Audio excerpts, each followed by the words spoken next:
يا غندور قول الحق، اتكيفتي ولا لا؟ يا امام قول الحق، بتحب الاهلي ولا لا؟ خلاص يا غندور اتكشفنا. امام عاشور ادانا على قفانا، ادى مجلس الاداره واداك انت يا غندور والناس اللي بتقعد تطبل على قفاها يا جماعه. هو الهب انت يا امام باين عليك اللي انت اهلاوي من ساعه ما جمهور الاهلي قال لك انا غاوي انا غاوي. امام عاشور اهلاوي من ساعتها وانت تحس ان انت اهلاوي. والنهارده الاعلان نازل، الاعلان نازل بتاع امام عاشور. يا نهار ابيض بتيشيرت الاهلي. ليه يا ابني كده؟ ليه يا ابني؟ ده احنا صارفين عليك دم قلبنا. يخيروك تروح الاهلي ولا الزمالك، تقول لهم اختار الاهلي.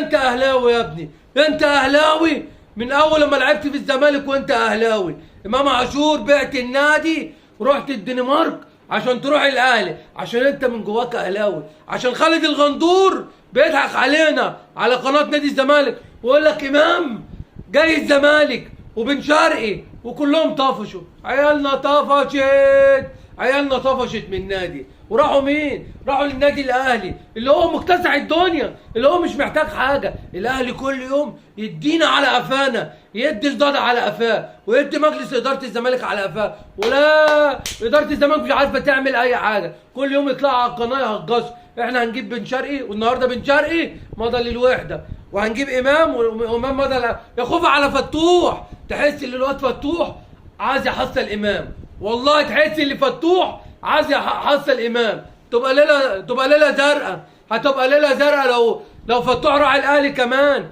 ده احنا مش ناقصين، ده احنا اللي فينا مكفينا. ده امام اداهونا مغري، امام اداهونا في الحمام، امام عاشور اداهونا مغري. خلاص يا ضاضا ارتحت يا ضاضا، اديك طفشت نص الفرقه، نص الفرقه طارت وراحوا فين؟ ده بيروحوا الاهلي. والنهارده كان مصطفى فتحي هيروح على الاهلي بس ربنا سترها ومضى مع بيراميدز. الحمد لله الحمد لله. اتفرج بقى على الاهلي الموسم الجاي، يا لهوي على اللي هيعملوا فينا، لان الزمالك دلوقتي فرقه فاضيه، احنا فرقه فاضيه، احنا مش فالحين غير في الكلام بس.